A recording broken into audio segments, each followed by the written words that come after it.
मध्य प्रदेश की 28 विधानसभा सीटों पर हुए उपचुनाव के नतीजे आ चुके हैं। भाजपा ने 19 सीटों पर जीत दर्ज की है, वहीं कांग्रेस की झोली में 9 सीटें गई हैं। साफ पता चलता है कि उपचुनाव में शिवराज सिंधिया की जोड़ी का कमाल दिखा है। उपचुनाव में बम्पर जीत के बाद प्रदेश में भाजपा कार्यकर्ताओं ने जमकर जीत का जश्न मनाया। प्रदेश में दिवाली से पहले ही उपचुनाव के नतीजों के बाद दिवाली जैसा माहौल बन गया है। जीत के बाद बीजेपी गदगद है। भाजपाइयों ने जीत का जमकर जश्न मनाया। पार्टी के प्रदेश मुख्यालय से लेकर विधानसभा क्षेत्रों तक सबने इस जीत का जश्न ढोल नगाड़े और पटाखे जलाकर मनाया।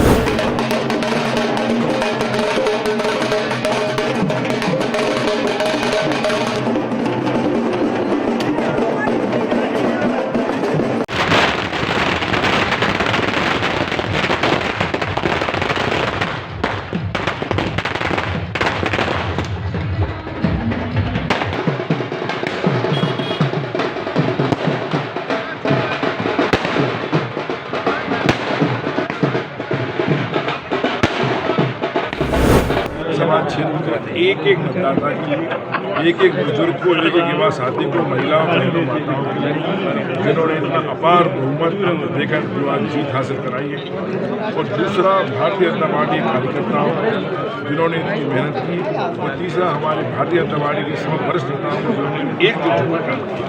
प्रदेश स्तर पर जो आपने प्रचंड बहुमत से जीत की है, तो प्रदेश की राजनीति में आपका कद बढ़ा है क्या? ऊपर राजनीति में कद बढ़ना नहीं बढ़ना तो ये पुलिस वाले देखते हैं। मैं तो एक भारतीय जनता पार्टी कार्यकर्ता के रूप में काम कर रहा हूँ, और मुझे खुशी है कि भारतीय जनता पार्टी के अच्छे कार्यकर्ता के रूप में काम करता रहूँ, जनता की सेवा करता रहूँ, यही मेरा फर्ज है।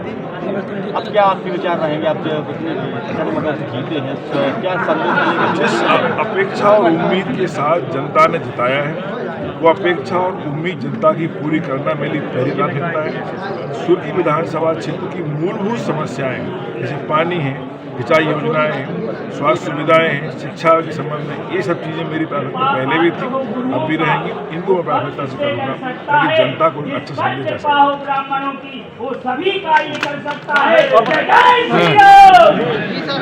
नीचे करो थोड़ा। आईडी में कर जाता रोल। जिस तरह से अपना ही रिकॉर्ड आप तोड़ते नजर आ रहे हैं, जिस तरह से जीते, क्या कहेंगे आप? जनता जनार्दन अपना रिकॉर्ड खुद तोड़ बस। और ये ग्वालियर की जनता चुनाव लड़ी थी। ग्वालियर की जनता ग्वालियर के सम्मान के लिए चुनाव लड़ी थी। ग्वालियर की जनता अपने हकों के लिए चुनाव लड़ी थी। ग्वालियर की जनता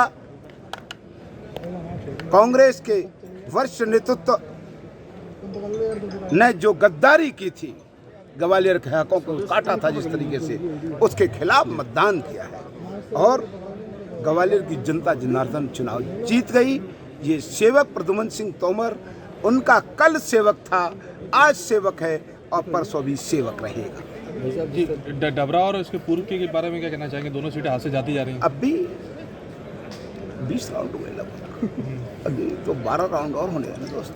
सर, कमलनाथ जी डबरा में तो 4 राउंड बचे। कमलनाथ जी कहेंगे यार तो करो, कितनी लीड है? 4000 की। कमलनाथ जी का कहना था कि 20,000 से लेकर 80,000 तक की जीत होगी इस बार। देखो, मेरा कहना है कमल खिलेगा, बस मैं इतना कहना चाहता हूँ। कमलनाथ जी कमलनाथ जी के बारे में मैं आपको एक बात कहना चाहता हूँ। आपको मालूम हो कि भारत में अंग्रेज एक कंपनी आई थी अंग्रेजों की, उसने ईस्ट इंडिया, जिसने भारत को लूटा और लूट के वापस चली गई। ऐसे ही दिल्ली से कमलनाथ जी आए, 15 महीने में प्रदेश को लूटा, और लूट के अब एयरपोर्ट पे विमान तैयार है, वापस आ रहे हैं, वापस व्यापार करने जा रहे हैं। आप इसका श्रेय किसे देंगे? ये भारतीय जनता पार्टी के एक एक कार्यकर्ता को और हाटपिपलिया विधानसभा के समस्त मतदाताओं को उनको दिल से धन्यवाद देता हूँ, जिन्होंने अन्याय के खिलाफ जो न्याय की लड़ाई थी उसमें पूरे साथ दिया और इतनी प्रचंड बहुमत से विजयश्री दिलाई। लगातार भीतरघात की बात सामने आ रही थी और ये कहा जा रहा था कि कहीं ना कहीं भीतरघात होगी इस चुनाव में, पूरी जो 28 सीटें सभी पर और हाटपिपलिया में भी। आपका क्या कुछ कहना? देखिए, राजनीति में सब तरह की बातें चलती रहती है, लेकिन सबसे महत्वपूर्ण होती है जीत, और वो हो चुकी है। जनप्रतिनिधि जीतता है तो सबसे पहली प्राथमिकता उसकी होती है विकास, और विकास के नाम पर ही जनता वोट देती है। तो मेरी सबसे पहली प्राथमिकता रहेगी कि मेरे मंगावली का, मेरे यशवंतनगर जिले का, संपूर्ण मध्य प्रदेश का विकास हो।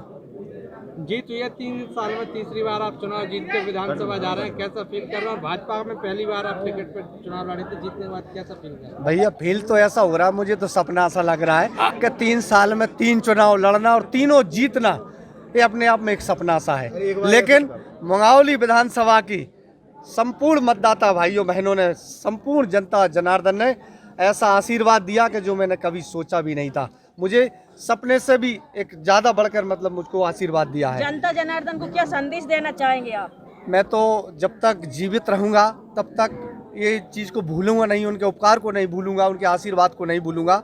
और मेरा जहाँ तक बस चलेगा, मेरी ताकत लगेगी, तो मैं मंगावली विधानसभा के लिए, चूँकि जो विकास शेष रह गया है, वैसे बहुत विकास किया है, माननीय शिवराज सिंह जी ने बहुत विकास किया, बहुत काम दिए, माननीय सिंधिया जी ने बहुत विकास किया।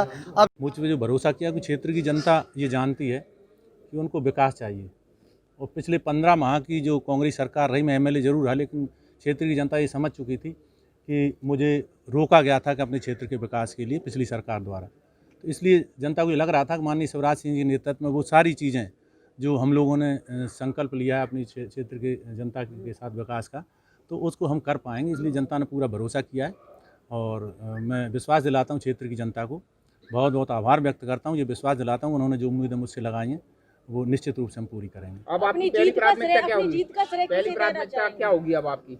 सबसे पहले, क्योंकि कृषि प्रधान क्षेत्र है हमारा, तो माननीय शिवराज सिंह ने घोषणा की कृषि महाविद्यालय की, दूसरा अशोकनगर स्मार्ट सिटी बनाना, तो ये दोनों मेरी प्राथमिकता में हैं। और निश्चित रूप से हम इनको अगले 3 साल में अपने शहर का भी नक्शा बदलेंगे, और कृषि महाविद्यालय 3 साल के अंदर चालू करा के क्षेत्र के किसानों को जो है एक नए रास्ता दिखाएंगे हम खेती का। और बाकी इसके अलावा मेरी प्राथमिकता रहेगी किसानों को अधिक से अधिक सिंचाई के साधन उपलब्ध कराए जा सकें, और विद्युत की उनको पूर्ण आपूर्ति हो सके। स्वास्थ्य और शिक्षा मेरी प्राथमिकता में रहेंगी। अपनी जीत का श्रेय किसे देना चाहेंगे? खबरों में बने रहने के लिए ग्रामीण भारत टीवी को सब्सक्राइब कीजिए और बेल आइकॉन दबाना ना भूलें।